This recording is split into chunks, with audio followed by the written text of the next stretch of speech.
From in the beginning to the musical apocalypse, this is The Bible Says What. I'm your host, Mike Wiseman. I tend to get upset when someone goes down the God allowed them to be assaulted because they'd be better afterward, learn a lesson, or grow spiritually road. But I need to get past the emotional reaction I give and dive further into it. The questions need to be asked, and the answers need to be questioned. Let's start the show. Is there anything in the Bible that you yourself have an issue with?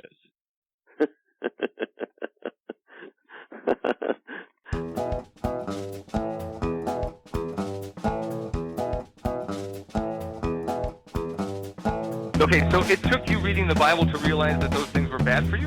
Yeah, it actually did. I Couldn't didn't figure this out on your own?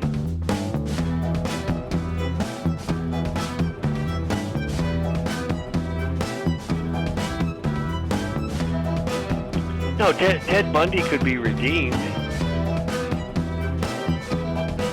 God doesn't kill children. What do you think the Passover was? Yahweh sets up a whole system in the Old Testament where you slaughter animals just so he's able to forgive you.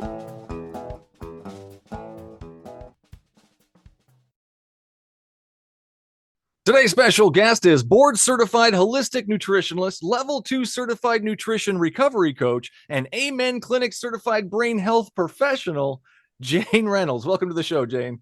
Thank you very much for having me today. Thanks for coming on. Thanks for taking the time. That's a long list of titles there. Give us a rundown of what all that does. That allows me to help people to connect how they're feeling with the foods that they're eating and to use nutrition and nutritional supplements to help support their mental health so that they can reduce their need for medication and feel great. That's great. There's nothing wrong with that. That's awesome. No. Good job. Good job. So I see you do anxiety, depression, all that stuff. You handle that. Give us a quick tip. As far as anxiety, what kind of food should we be eating? Yeah, I think the biggest thing that we are addressing when somebody comes into my office for the first time, it really is two factors. The first is delayed food allergies, and that's where I started my journey. I struggled with anxiety and depression myself for about 7 years, and it just didn't clear up and go away. I took the meds, I went to see the physicians, I did therapy, I did all the things that were supposed to help, and they didn't entirely fix it. And I was on benzos, and it was just making, it just wasn't solving the problem. And it was creating other problems too, right? I was drowsy and sleepy in the day and all those good things. Wonderful side effects. I know, wonderful side effects. So a naturopath and chiropractor came alongside me and helped me. I mean, that was really just, I felt like an answer to prayer at the time because I'd tried all these other things and suggested that I go gluten-free. And I did it for other health reasons. But in 1 week, the anxiety attacks that I'd had for 7 years went away completely. Wow. And so then I started asking the question, well, if that one food does that, what else am I missing? So I went back to school to learn about it, obviously. And then this is where I am today, running my own company, helping people with these things. The two things then that I work with my clients on, the first one is let's get that testing done. I did it by an elimination diet. It's a slow and tedious process. We can do a blood test and we can get those answers in a couple of weeks. So we do that. And then we do look at blood sugar regulation. I think for so many of us, our blood sugar is so dysregulated and we have no clue how badly dysregulated it is. If you go, I'm from England. If we go back to England, even the sodas don't have as much sugar in them as they do here. We seem to have made it like a contest of how much sugar can we cram into a product to and still not make it so sweet that you make yourself sick drinking it. Like we've figured out the chemical balances of these things. Go US.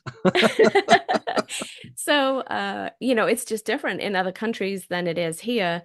And so our blood sugars are terribly unbalanced. And the symptoms of low blood sugar are exactly the same symptoms of a panic attack. So when somebody's coming into my office with anxiety, the first question I'm asking them is, have you eaten consistently today? Have you just had a soda for breakfast and a cigarette and now you're just trying to, run on fumes for the whole day long? Let's talk about getting protein in at your meal times and your snack times so that you are more stable. We want the blood sugar to look like rolling hills, not like, you've just scaled Mount Everest and dropped off to the bottom of the Mariana Trench, right? We're trying to avoid those highs and lows. Yeah. to keep people steady. Mm. Awesome. Man, it's definitely something I should probably be looking into. My diet is all over the place. So as far as McDonald's, that's probably a bad idea, is what you're saying. Generally speaking, God, yeah. okay, fine. I All haven't right. eaten there for years. I will tell you, I had a client call me once because she wanted help with something, and she was in the drive-through of McDonald's when she called.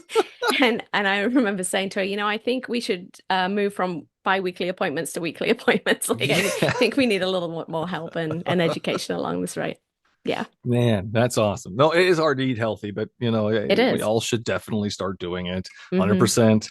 Not for ourselves, for our loved ones. Yes. Yeah, no, awesome. Good stuff. So, Yes. how does the Christianity fit into this? Well, I said at the beginning, I felt like my answers to prayer were Hmm. that God gave me direction to find healing, like opened up doors that I had never considered before. Hmm. So for me, that's a part of it. But foundationally, as a believer, I a believer that we were created. I believe we were placed in a Garden of Eden, and I believe the nutrients were there that we needed to put inside of our bodies in order to, plants and nutrition, they have such healing benefits.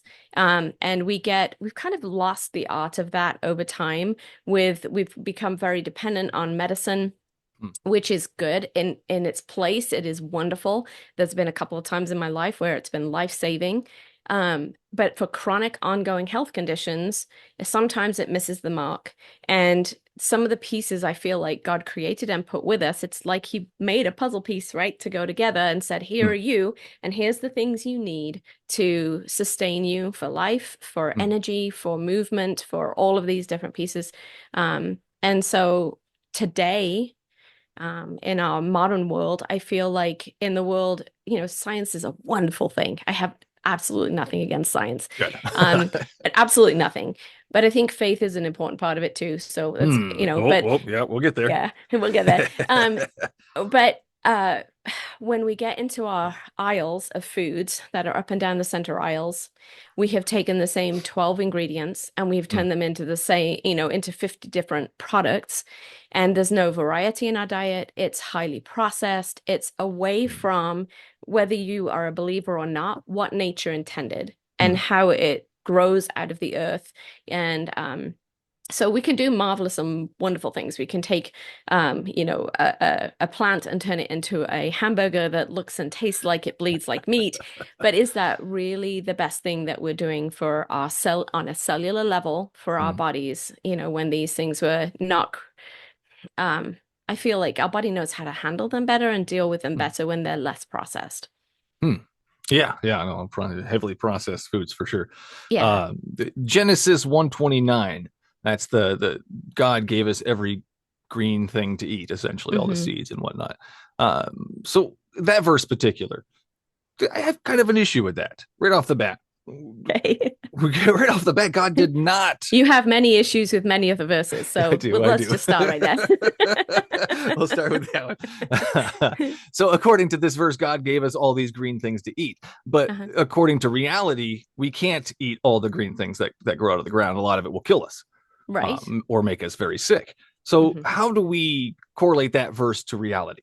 How do you do it specifically? Common sense. Common sense. Yeah, well, I can do that with a lot of the Bible. Yes, we could do that. Don't eat the things that are going to kill you. Gotcha.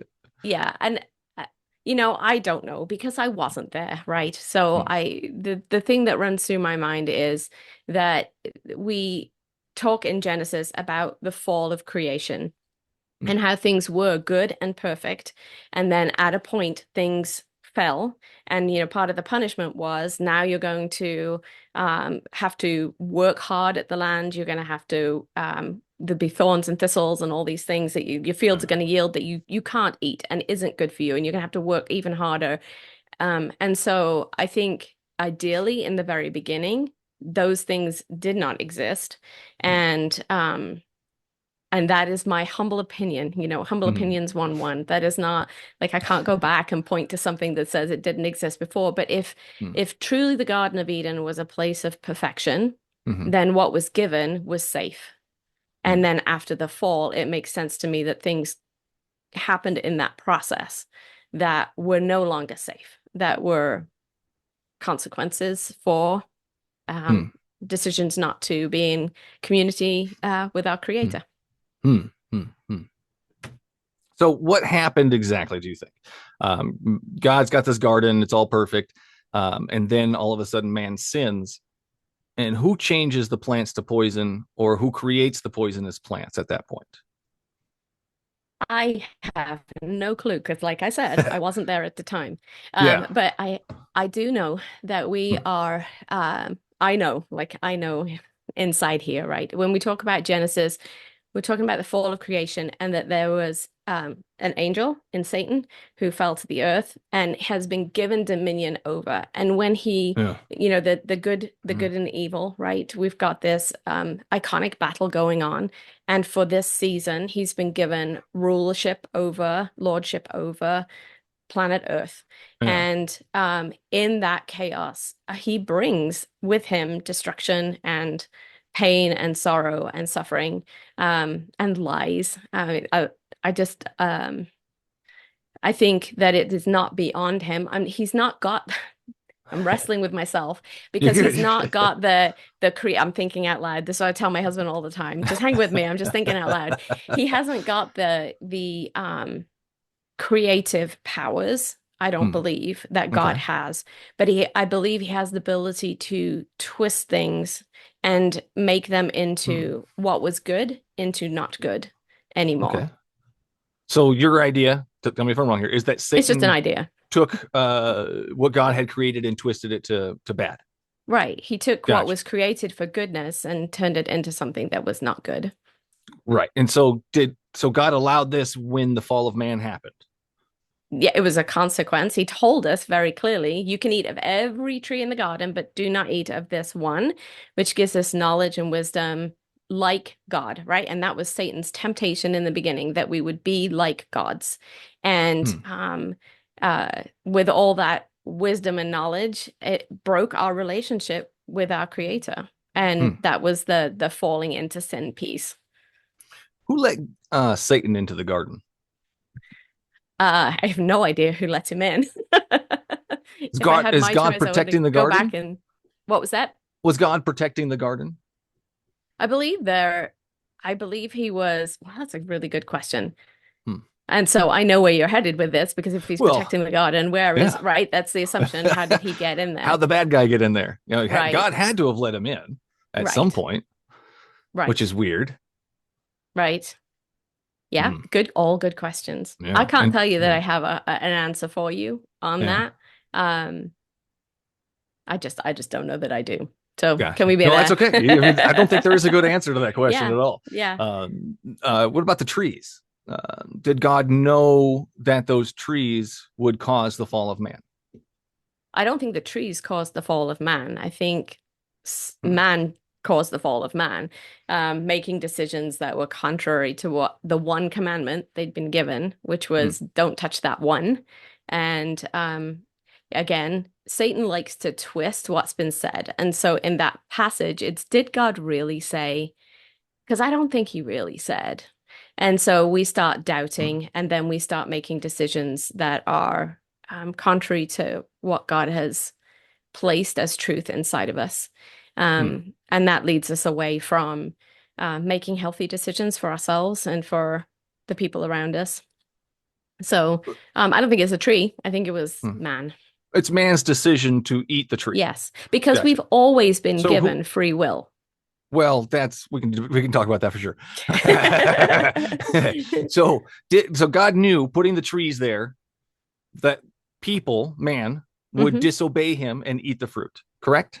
Because he's omniscient and all-knowing and all-powerful, we have to presume that he did know that, yes. Yeah. So as he's creating the trees, he's creating them in time and space and blah, blah, blah, and making them dangerous and evil and knowledge of this and that and all this fun stuff. And then he goes, where am I going to put this tree? Right. Smack down in the middle of it all. No, not in the moon. Let me put it right in the middle of the garden where I know that my people will disobey me and eat this fruit. I know it's going to happen. So I'm going to make sure it happens. I'm going to let that snake in and to convince them that it happens. And then I'm going to curse them for disobeying me, even though I knew it was going to happen. And I'm the one that set everything in motion for it to happen. But it didn't have to happen, because if Eve had chosen not to, then nothing would be disrupted. But God knew it was going to happen, though. See, that's my point. My point is it's premeditated, because God could have put his trees in a locked cabinet somewhere and nothing would have happened as far as that. But God knew, in order for man to fall, in order for him to be able to curse them, he had to create this tree and put it in the middle of the garden. And he made it look like fruit. Like, wow. So many of the things in life, there are so many things in life, don't you think, that look really, really good. They look like the thing that is the best choice I can make. It's going to be really good for me. It's going to be, and at the end of the day, that thing is just not the right thing. But we are so tempted by it. And that is, we think, one drink is going to lead to nothing. I'll be fine. But it doesn't. Sometimes for some people, it leads to, a lifetime of substance use disorder, or that one slice of cake looks great, but then it leads to an eating disorder, because they're things that look like they're good for us. But in the end of the day, they really aren't. Our whole life is surrounded by that, and we're making those choices every single day. They're life lessons that started in the garden that we are having to carry on even today, about making the choices to do things that are healthy or good for us or not good for us. I have to fight all day long with a bag of chocolate chips and a and the tub of ice cream that's in the right. Don't buy them is an easy answer. We are still fighting every single day to make those choices that are better for us. And in that moment, Eve did not. Yeah, no, but did God know that the trees? Well, let's stop back. Look, are the trees good for us? If we're leaving out the tree of the knowledge of good and evil general, is that tree good for us? Is that tree specifically good for us? Was it good for us? I think. Was it bad? I don't think it was good for us. Because interesting. I think God puts a hedge of protection around us, and he said, don't do that, because he knew it wouldn't be good for us. Can he work with us once we've screwed up? 100%. And I was listening to one of your podcasts this morning. You were talking about the difference between justice and mercy, and him being equally able to bring both pieces to the equation. And I will never be able to argue that quite as well as your podcast guest. He has an eloquent way about him of describing these things. But I think in that picture, in that moment, it shows us God's incredible mercy as well as his justice in those both pieces, because we sinned. So God is perfect, and in his perfection, we are not. And so trying to bridge the gap between the two of us becomes very difficult. And that's where I feel like God reaches out to us and has mercy on us. And mercy and grace are all about not getting what we do deserve. And he has forgiveness for us, and he desires to have a relationship with us. If you look at that passage, afterwards, Adam realizes everything. He learns everything in that moment. He figures out he's naked and he's cold and he's alone and afraid. And right. Oh, wait, that was just a TV show. Naked and alone and afraid. Naked and afraid. That was a weird show. I never watched it, but it just popped in my head. This is how my brain works.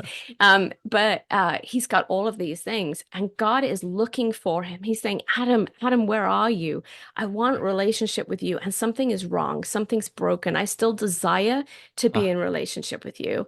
And so, we're talking about, exact stories. Did it happen exactly that way? Is it, you were talking to the podcast guest about, or is it a lesson that we can pull out of that? And I think the lesson that I see in that is there are wrong decisions that we make that tear us apart from the creator, who has a design and a plan. He has a will for us, but not a specific will. A will that we be in relationship with him and that we be obedient. And he has grace and mercy to reach us when we continually screw that up. And I continually screw it up. Used to get teased as a kid for being a goody two shoes, but I'm nowhere near that. Like if you really knew my heart, or you really knew my thoughts, or like all of those moments, or the half lie, or the whatever it is, I couldn't reach perfection if I tried. And I couldn't, and that's the whole point. We were given the law to see that we could never match up to all of these requirements that were given to the laws. us. Okay. Hold on. You're going all over the place here. We're going to laws now. Now I got sidetracked. I love it. I love it. Good stuff. Okay. Satan was given dominion. No. The trees, the good. The trees are not good for us. I want to finish this up a little bit. The tree of the knowledge of good and evil allowed us. Yes, because we were able to see what was wrong. Right. So God put trees in the middle of the garden that were not good for us. Mm-hmm. Were bad for us. Okay. The one tree, I would not put something that was bad for my children in the middle of their room. No, you would not. That doesn't make any sense. I wouldn't put a loaded gun in there. I wouldn't put okay. So this is what I do. I do this all the time. I'm just going to, sorry, audience, you're going to hear it again. But if I was God, let's do this scenario here. Okay. If I was this being that could control things. So I take a gummy worm and I fill it full of poison. Mm-hmm. And I put it in the middle of a daycare. Mm-hmm. And I tell each kid, do not eat this poison gummy worm. You will die. And then I hand out little leaflets to the kids, explaining to them the problems that'll happen. And I walk out the room. How long before one of those kids eats that gummy worm? Probably not long. Not long. And then to make I'm going to sweeten the deal a little bit. I'm going to let a bad guy into the room to convince each kid that I'm lying. Mm-hmm. Whose fault is it at that point? When the kid eats the gummy worm. Right. Well, if you were held in a court of justice, then somebody would say it was yours because you put it in there. Absolutely. 100%. Yes. Yeah. So that's how I see God. It's the exact same scenario. It's the exact same thing. He put it there. He knew it was going to be the fall of kids. Kids are going to die because of this. People are going to die. So he knew all of that ahead of time. So is it better then that he just didn't create us and didn't put us there and didn't have a relationship with us to begin with at all? Actually, there's so many better ways to do it. If he wanted to start us off in perfection, in paradise, why don't we start off in heaven? Why did we start off in the middle of a garden where he's going to put a tree that's going to cause the fall of man and let a bad guy in? That doesn't make any sense unless you want something to happen on purpose. You have a specific goal in mind, and God did. He wanted worship and honor and love for eternity. This is what he wanted, and this is how he got it, by creating these trees, putting them there, and setting this whole thing in motion. And then in heaven's the same thing. What do you think happens in heaven? We're going to worship God. He even created beings whose sole purpose is to do some bizarre domino effect of worship for eternity for him. That's weird. I don't see that as a good thing. I see all this as bad. I don't see any good in that. And then we get to the curses themselves. Yes. So he knew when he put these trees in here, he was going to have to curse people because that's what he wanted to do. I mean, it's part of his plan. So his curses are way over the top and ridiculous just for eating a fruit that he put there in the first place. Man's curse, well, man doesn't really get much of a curse, actually. He curses the ground from which both men and women work. Machines now do the work for us, so we've kind of circumnavigated God's curse there. Curse failed. And then God took away all the human lifespans for, the big lifespans. Again, that's everybody. That's not just man. Man was never cursed specifically, the ground and all humans. And then Eve and the snake were cursed specifically.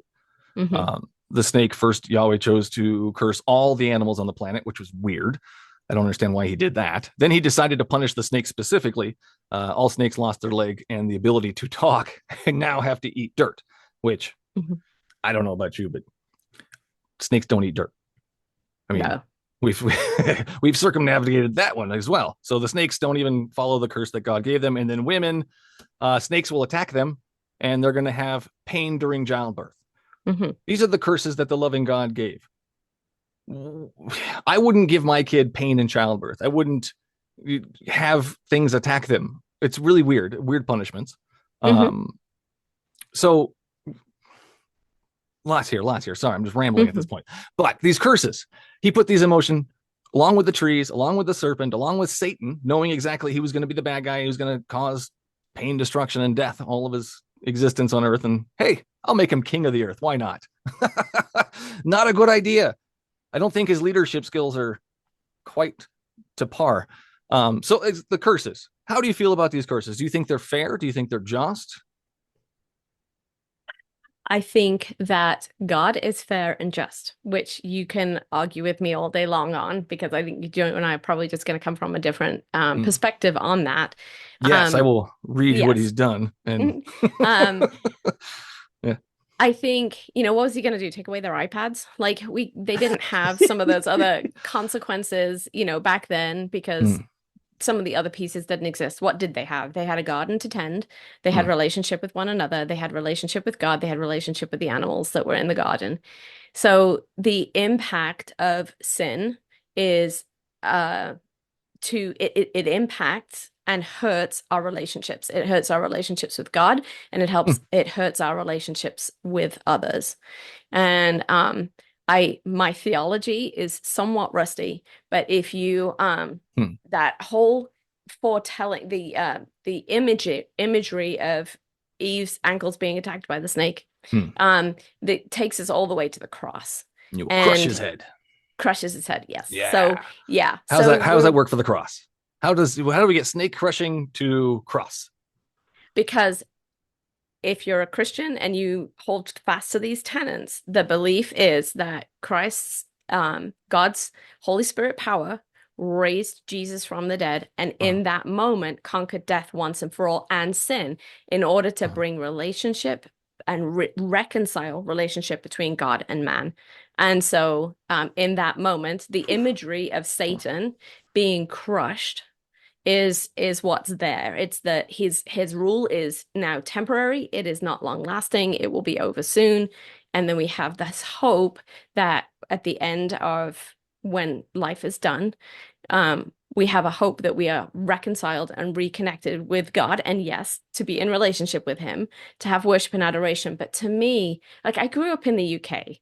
mm, So for me to understand royalty and mm, what it means to have a king, somebody that has power and authority and dominion over a land, is mm. probably a lot easier for me to grasp and understand than somebody who's living in a republic in the US where they have freedom and Yeah. we can do whatever. And the reason we're here Well. is because we didn't want a king anymore and we threw that Mm, whole thing to the curb, right? yeah. So when I think about having a leader that I look up to and respect, Mm, and it would be no different than me getting in a room with a peer that I just think, if I had 10 minutes in a room mm, with Dr. Amen, I am not going to slander him, slag him off for saying the wrong things, question his authority on mm. all of these pieces because he's double board certified. He knows what he's talking about. Is he in his circumstances, is he perfect? No, but I have an incredible amount of respect for the man. And I am going to come into that space and have a respectful, honoring conversation with him. And I'm going to thank him for all Mm. the wonderful things he has done and the impact that he's had. That comes naturally out of a wellspring of gratitude for me. It's not a, you must worship me under my thumb.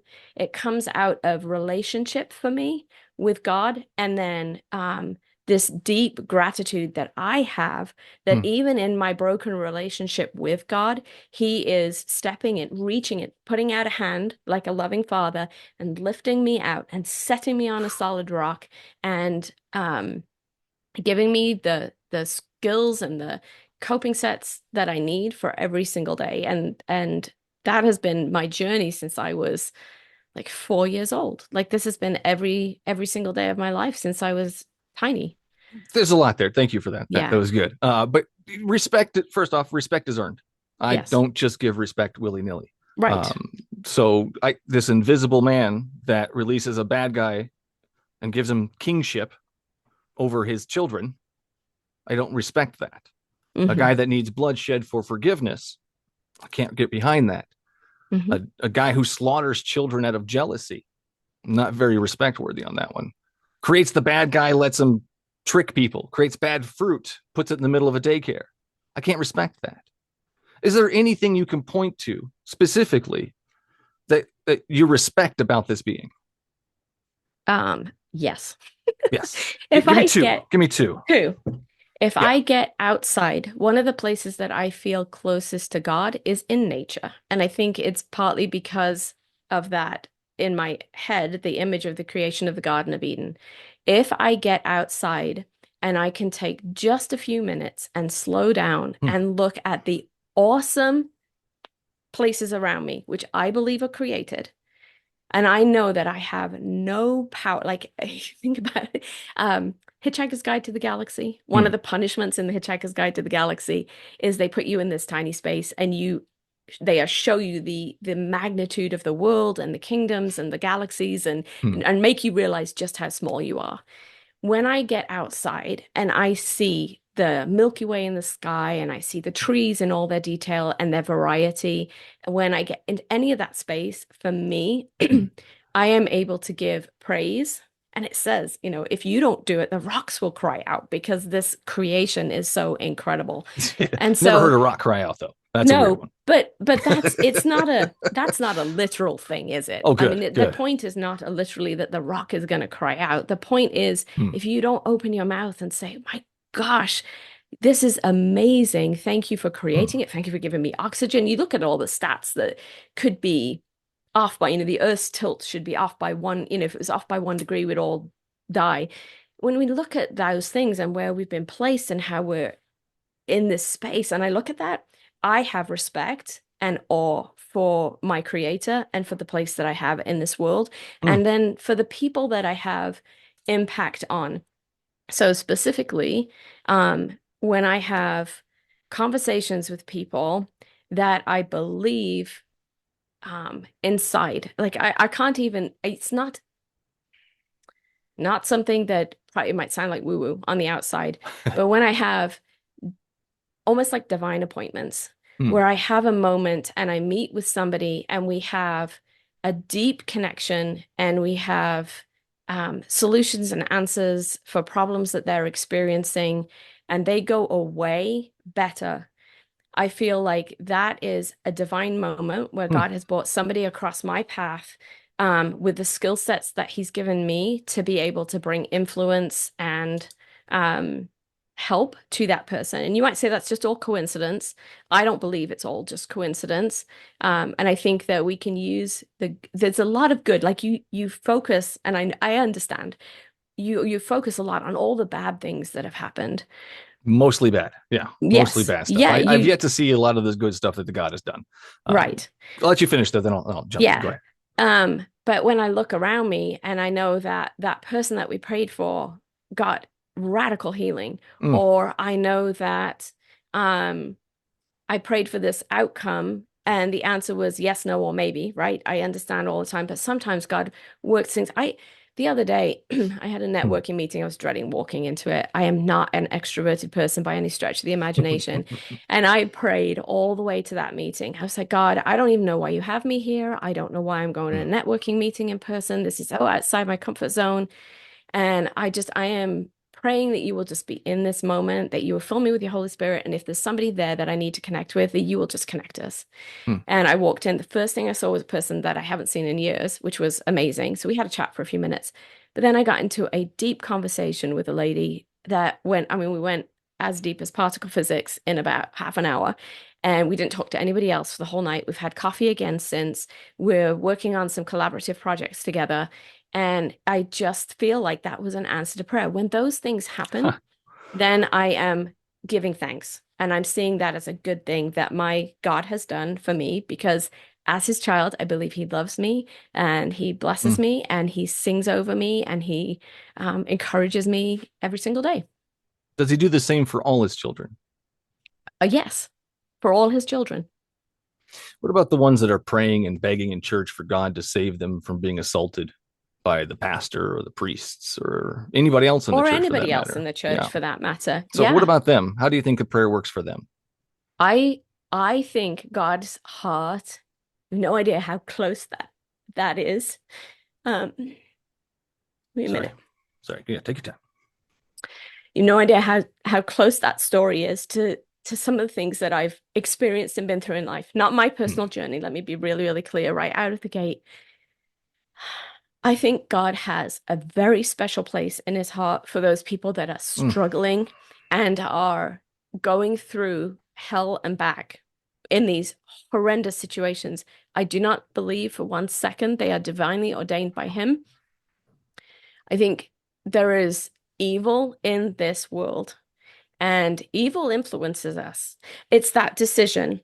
Should I do this today because it pleases and satisfies me? Get a drink, assault a kid is right up there with it. Because it fulfills my need. It's very, very selfish. And yet we have innocent victims all over this world in thousands of circumstances that are not good. But this, to me, is part of that good versus evil. I don't believe for 1 second that God designs or desires for children to be in that situation, or anybody else, women, men, anybody who's vulnerable to be in that situation. And I think that's why he arms and equips his kids, people who believe in him, and others as well, who have a spirit of justice inside of them, who are able to intervene, to rescue, to place in it. I have a dear friend who works with foster kids. They've been to hell and back, right? And our stories, the things that we've been through, this is a whole, like I could go off. But, so I'm just going to jump in. Go ahead. They help us to, I'm not saying we should go, I want anybody to go through those things, but they also help us to shape and become who we are. And Jayne, I'm going to tell you right off the bat, I hate that answer. It makes me icky. Okay. I don't like it at all. Okay. Psalm 121:7, Yahweh will keep you from all harm. Okay. Do you think that's true? Yeah. Well, yes, I do. Why doesn't it work? The thing is, because all harm to me isn't always the things that we're going through right in this moment. And I know you don't like that. Is it the things we're going through though? Is it going through though? Can God protect us from being assaulted in church? Okay. It's really, really deep and really difficult. I know. I'm sorry. We went there. Yeah. It's really deep and dark and difficult and messy. Because what I would tell you is what I've seen on the other side. So it's the outcome. It's the outcome of I don't like that. I don't like that. I know you don't like it. That's going to make me mad. It's going to make me mad. Okay. Well, I don't. It's your decision to be mad. Okay. So it's your decision to be mad or not mad. It upsets me. I didn't want to go. If we just lift this up just a moment and we don't go that deep, but we just talk about, I went through a massive battle with mental health and depression and anxiety. I didn't want to be there. There were nights when I went to bed and I begged and prayed and pleaded that God would just let me go in the middle of the night and I wouldn't wake up and I wouldn't have to face another day. That was not his best for me. Why? Because when I got to the other side of that journey and I had found healing, I had been comforted to bring comfort to other people. We aren't going to be able to stop the evil that goes on. If he just stopped world. All of the assaults happening from in church, you wouldn't need people to comfort each other because they got assaulted in church. God has the power to stop it. He has the power to stop it. But what he does is he watches instead. And then he says, well, you'll be better when you come out of it on the other side. That's my plan for you. It's gross. I don't like it. I hate it, actually. Okay. So we're going to skip that. Okay. Skip that and move on. The respect. Okay. So you respect him for two reasons. It's the outside, the world, everything outside, the creation essentially is why you respect him. And then helping people because prayer works is the other reason I've got here. Let's start with the world. Helping people because prayer doesn't work all the time. It's a kind of a 50-50 chance and you don't even know. And then it's just how is that? How do we know if it's God, if it could be random circumstances? God loves us all, but he won't protect us during really harmful situations. So that's nil. Let's go to the outside. What about all of the diseases, viruses, horrible things out there that will kill you, plants that will kill you? You have a really joyful outlook on life, don't you? I'm just saying we can't always look at the world isn't just good stuff. You know, there's bad things in the world as well. And when I see Christians just praising God for all the good stuff, but ignoring all the bad stuff, it's weird to me. Okay. It's like it's let's pay attention to everything, not just let's not focus on this. Let's pay attention to everything. So all of the stuff on the outside, all the bad stuff, are we praising God for the bad things in nature? Okay, the first thought that sprang into my head, so I'm just going to say it out loud, is it's like checking. Is this what I want to say? But the first thought, really, truly, even a virus in its in its ability to multiply and create and divide, right? I still feel like that's a broken part of the world. I don't believe it's designed the way it was designed to be. I believe it's part of that broken part of creation.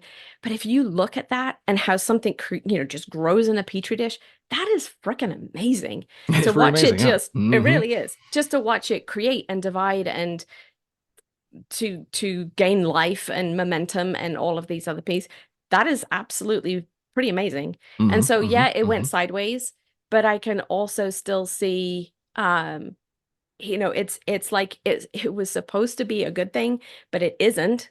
But I can see where the heart of a creating of those, and it makes me think about my own body and how my own body works and how cells divide and create and the immune Create system that cancer we were and- given that were it could, but if you've got a Absolutely, good terrain and I've got a friend who just got diagnosed May 5th with triple negative breast cancer and was told by every conventional doctor under the sun that if she did not do conventional treatment, she would be gone tomorrow.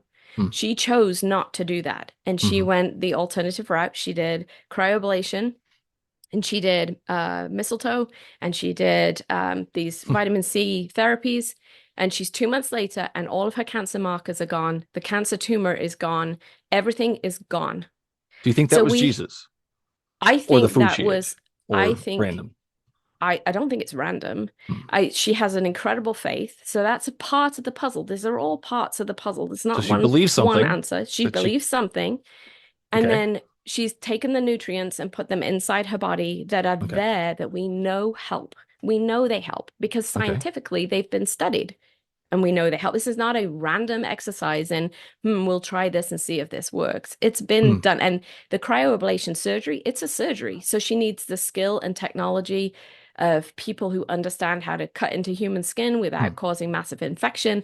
So she's got, both of these pieces, but cryoablation, they freeze the tumor and allow the body to clean it up. So when you say, yes, the body creates cancer, of course, it's always creating cancers. We have this amazing immune system that is able to destroy that a lot of the time.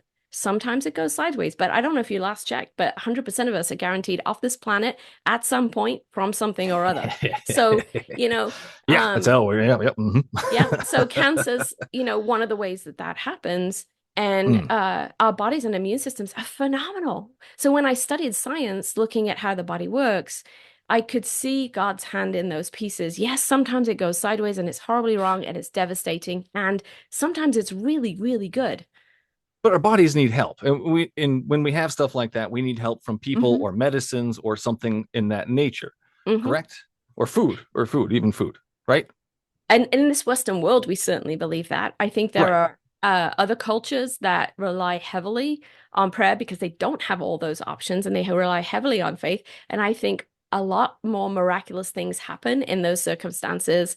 But that's a whole thing. Whole other topic. I see it as more wishful thinking that this is going to help me out instead of actually doing something about it. I'm just going to ask the guy that gave me the cancer to help me get rid of the cancer. Yeah, God didn't give you cancer. Who gave the cancer? Cancer happens it is something going wrong inside the body. And I know you're who going made to that all the way back who made to that January. who made that an ability? Who I think made that's that a an consequence of the fall. I really So God feel made like well, you're back to that, like right in the Garden of Eden, he put it all in there and he made God it all cursed go us, did he sideways. not? So yes. But so God you gotta did it. leave somehow, right? Do you want to just go to sleep and never wake up? That's probably the best one, right? Well, yeah, but God did these bad things. God had to have created cancer and all these other things. He cursed us. He's the one that cursed us. Correct? The curses were there as consequences for our actions. Right. The cancers that we us. deal with, a lot of the cancers that we deal with are consequences for our actions. The fall. Well, not just even from today. Like if you look at a ton of the cancers there, in the responses and in our body to things like Jayne, you're missing the point though. Toxicity missing the point. in the Yes, environment. It does all that. Yes. But who made it so it does all that? Who created it so it does it that way? Who made that? I believe, I know we're just going to go round and round in circles, but going back to the Garden of Eden, I don't believe God created for us to live in that space. I believe it happened with the fall. He had to have created that at some point, correct? He had to have made it, or else it wouldn't have been in existence because he created all things. The garden. Are we back to the garden? The bad things, the diseases, the curses, the No, cancers. I think that's happened after the fall. Things were perfect before, and when Satan got hold Jayne, of it, I know. We've got this. It's the age-old story of time. You could do so Star Wars and talk about the good and the evil, right? Right, but you've got the garden where there's no cancer. There's zero cancers. As far as somebody has to have created the cancer in our body to work in this manner if we have a creator, correct? I don't know about it being created. I think that when cells are broken and they don't, there's a breakdown. Everything in the world is breaking down all the time, and our bodies are breaking down. I still come back to, I believe it's a result of the fall. But somebody had to have made it, Jayne. And you can sorry. We can I'm probably not going to budge. You're probably not going to budge, right? That's the whole point. But no, I don't believe at any point that God designed for us to be in broken relationship, to be hurting, to be any of those things. I don't think why did he make the trees? Why did he make Satan? If he didn't design for us to live this way at all, why did he set everything in motion for it to happen this way? Those are some weird, phenomenal questions that we can certainly take up with God when we get to the pearly gates. Oh, he never answers me, Jayne. Does he answer you? He never answers you. I believe he does answer me. Okay, so can you hear a physical voice? I have at times heard physical voice. Yeah. Can we ask him questions now? Right, like you and me right now? Yes. Or do you mean? I believe. Okay. I believe we can ask him questions right now. He's not a genie in a bottle, and so when I rub the magic lamp, he doesn't just show up. He doesn't have a magic lamp like that. He's got a book. We can rub the book. When I this morning I was feeling really discouraged over a difficult relationship that has become broken over time. And as I listened to my Bible this morning on my walk, a lot of the passage was about, even though those things have been said about you, that is not going to harm you. I am going to move you beyond that to a better place, and you don't have to worry about that anymore. That's what came out of what I was listening to this morning. And was it aimed at me? No, it was aimed at Israel. It was aimed at the rebuilding of Jerusalem. But when I tell you that those words hit me in my chest, it was an emotional, visceral reaction for me. I was like, this is a direct answer to a conversation that was had just yesterday.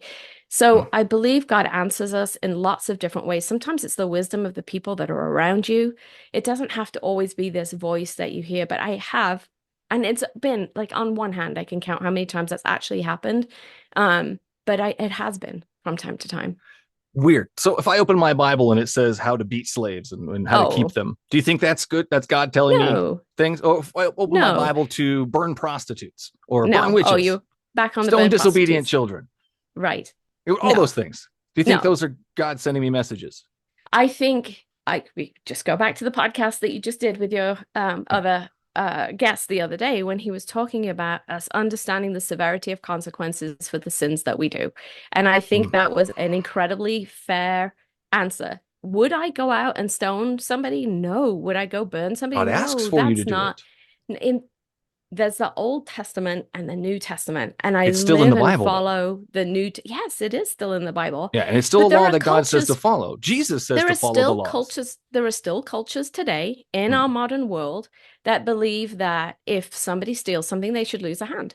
There are still cultures in our world today. If you steal from God, you should be killed. God says God kills those people that stole from Him once, and then So these are things that God does. These are things that God ordains to be done. These are things God wants to be done. He calls them perfect, holy, and righteous laws.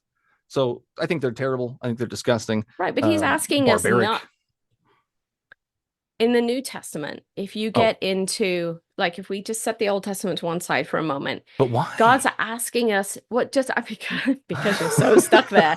I'm asking you to open your mind a little bit and just let's look at the New Testament. Let's look at the New Testament for just a minute, and we look at the Sermon on the Mount, right? Which was kind of like just God's this one playbook. Part of the New Testament. Okay. You're cherry picking verses. The whole Bible is full of just horrible things. But let's go to this one. The horrible things, but let's go pick one of the good things. Okay, and We are Mm. held to a higher standard. And I was listening to one of your other guests the other day talking about principles, Mm. right? But Mm. we're held to a higher standard. When it says, nobody in today's modern society should go and do any of those things. We would Good. be held to account by our local authorities and government because in the Yes. New Testament, we are given, I tell you, do not murder, right? You've been told do not murder, but I've told you don't even look at somebody with anger in your heart or malice in your heart. Well, if I'm looking at it from that perspective, then I'm not going to go out and do those things. What I believe, again, is that my God is able to effect justice in a way that I couldn't possibly fathom or imagine because Yeah. my way of seeing things is not clear. I don't see where they're coming Justice. from. I don't understand why they've done what they've done. If you talk to Dr. Amen for even 2 seconds, Mm.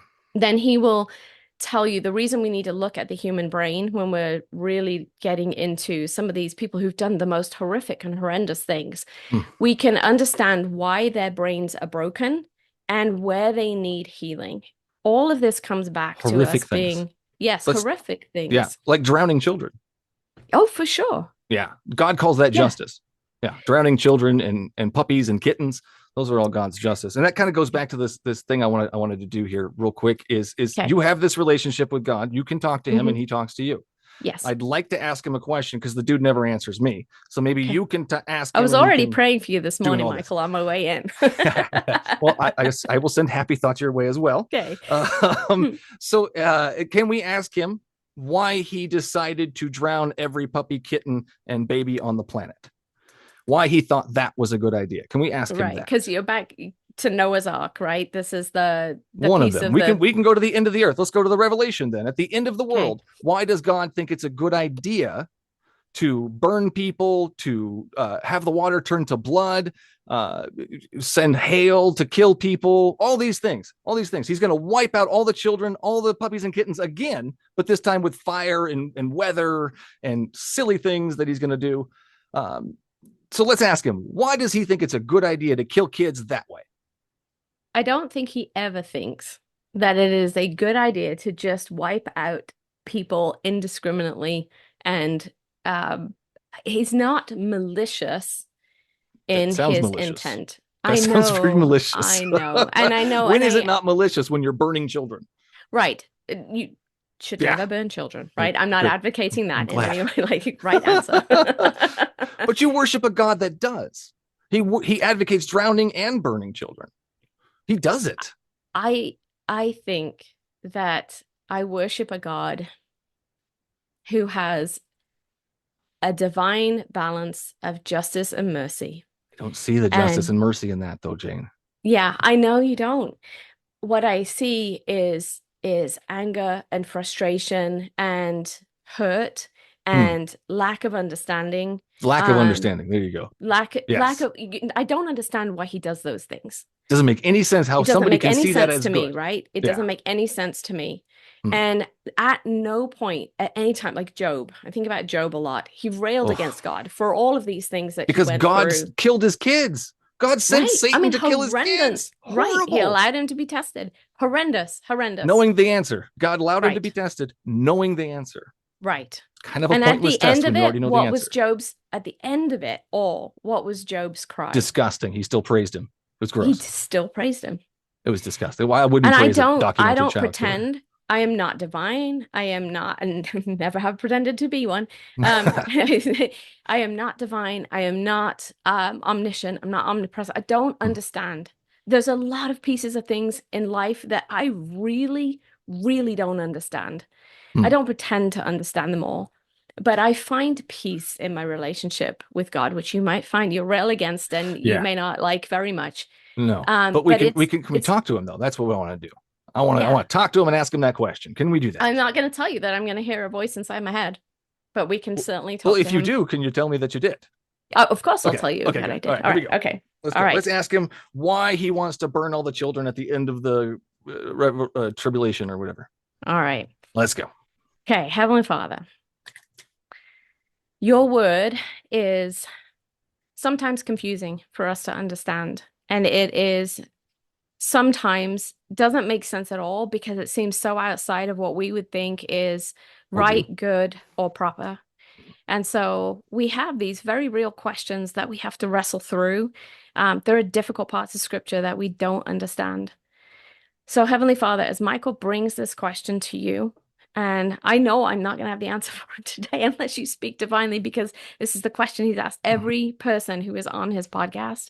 God, but I am praying for divine revelation that you would help him to see and understand what it is you mean by these pieces in Revelation or in Genesis or for Job or for Noah or for any of these stories that are in scripture. Mm-hmm. Would you give us divine revelation and understanding? Would you reach down, as I know you can, as Abba, and help him to understand what he needs to understand, to have relationship with you that feels connected and whole and at peace, that you would answer his questions, Jesus. I am asking those things in your holy and precious name.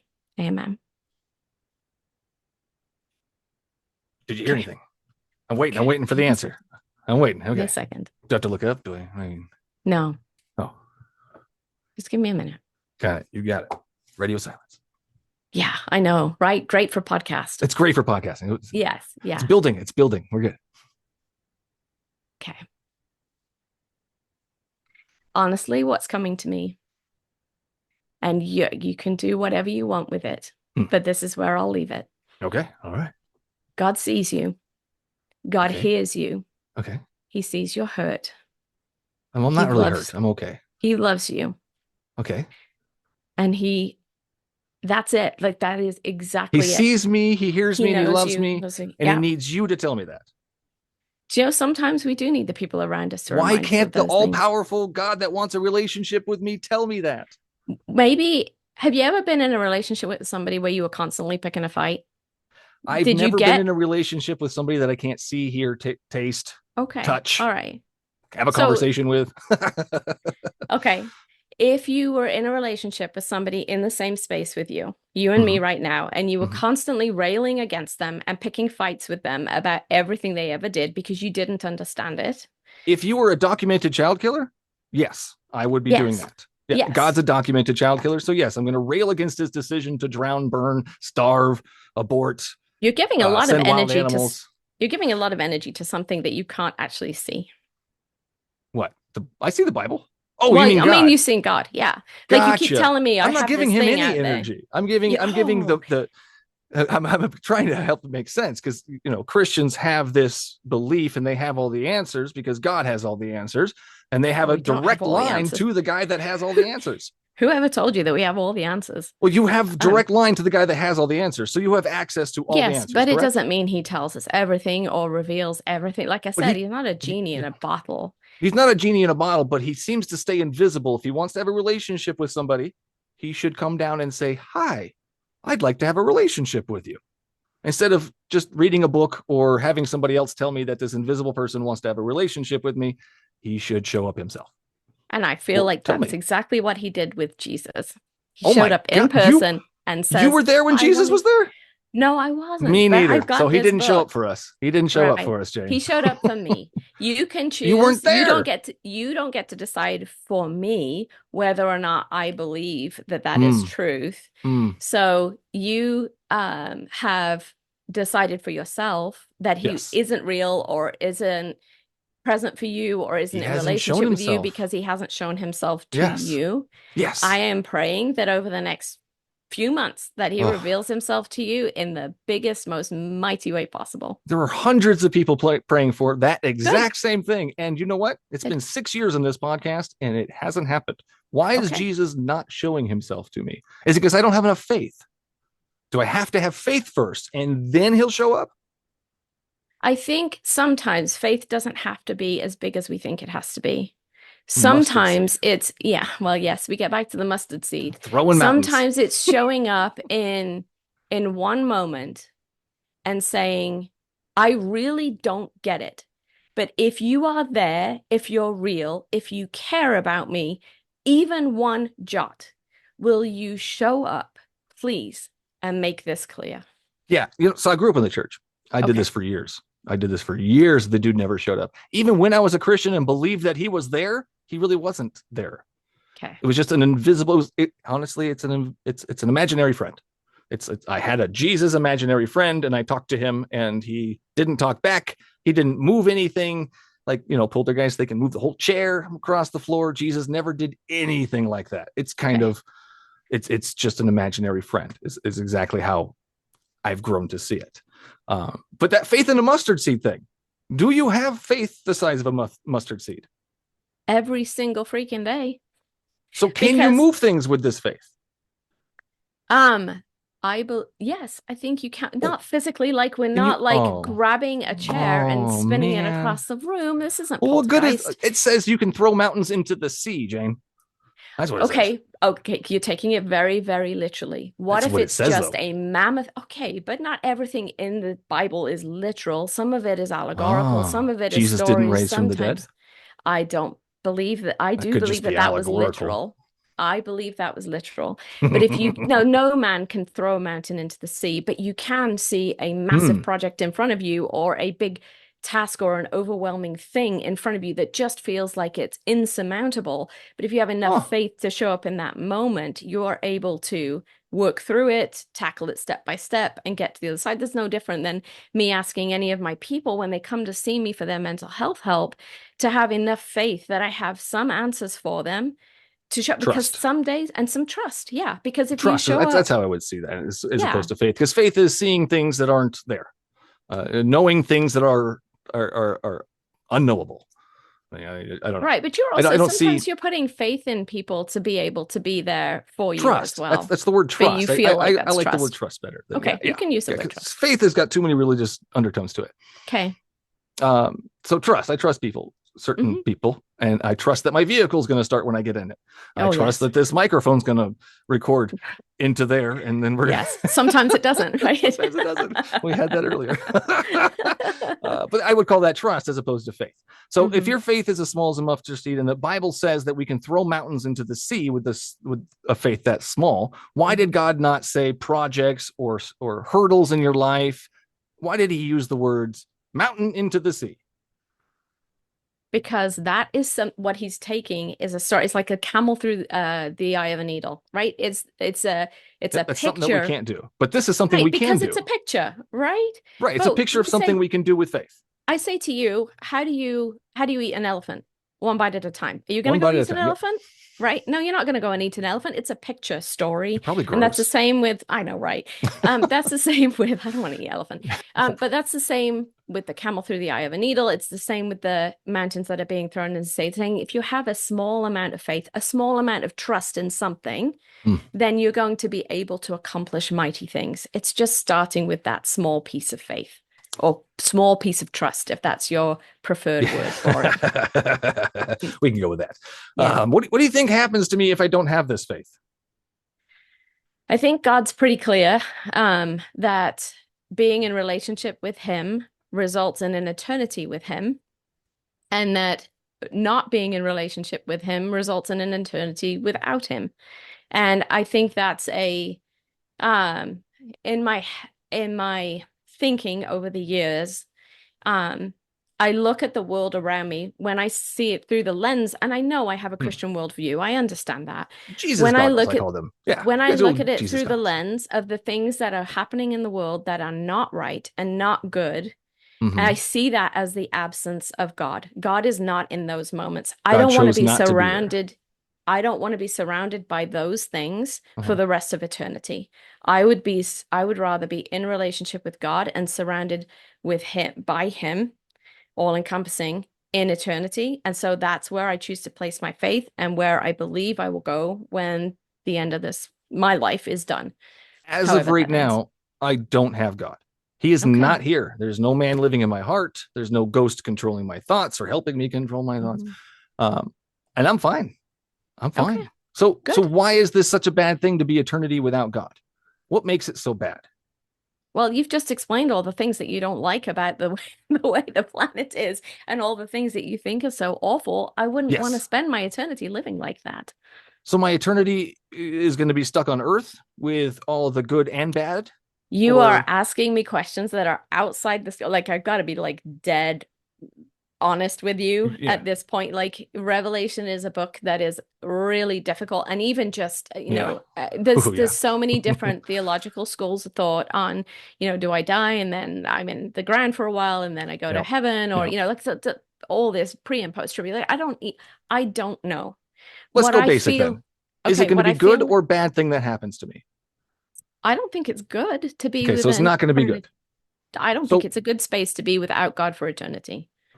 who decided that it would be bad to be without God for eternity? Who made it that way?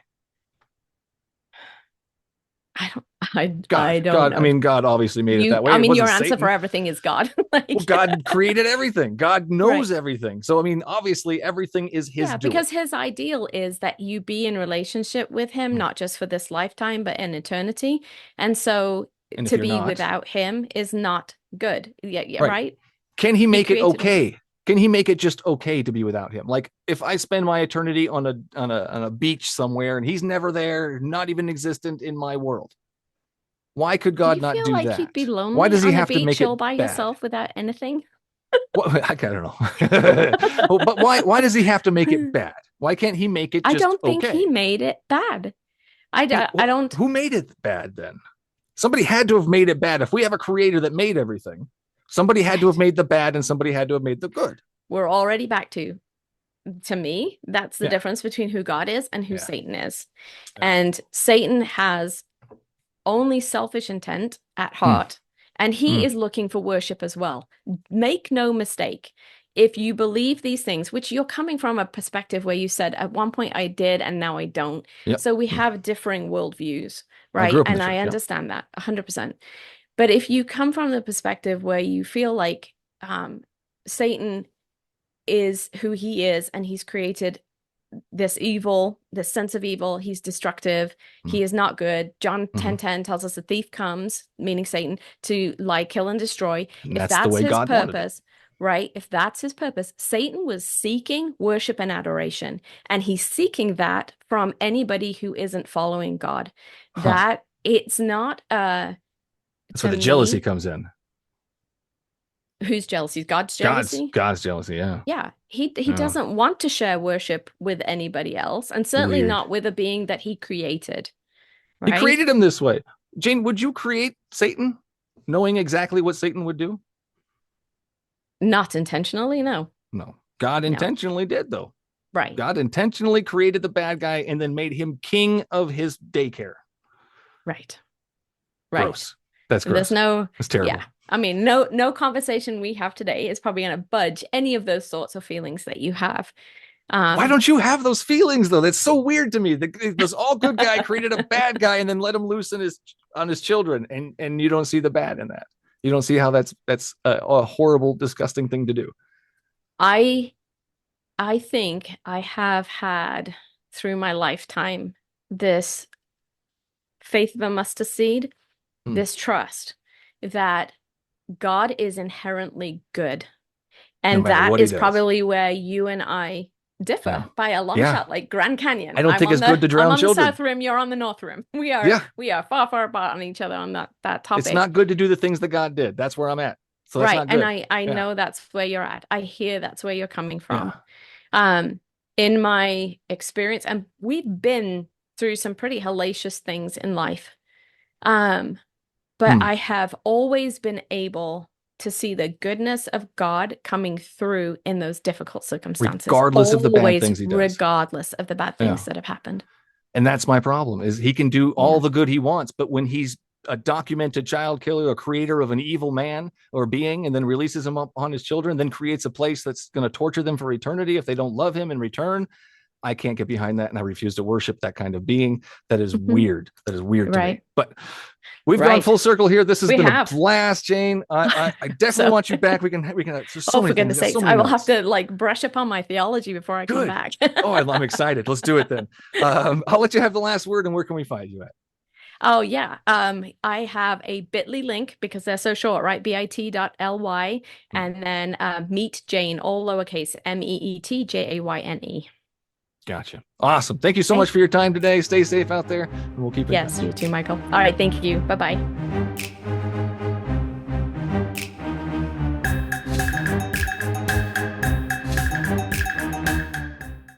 That's all the show there is for you today. Thanks for listening. As always, you can find all things BSW related on the show's website at thebiblesayswhat.com. If you like what you heard and want to help keep the recording light on, simply go to thebiblesayswhat.com and sign up to be a supporter of the show. Your episodic tithes of $1 or more will get you early access to each new episode on Wednesdays instead of Sundays. And no matter which platform you use to listen to your podcast, don't forget to hit that subscribe button so you won't miss out on the next episode. Until then, would you kindly share and review the show?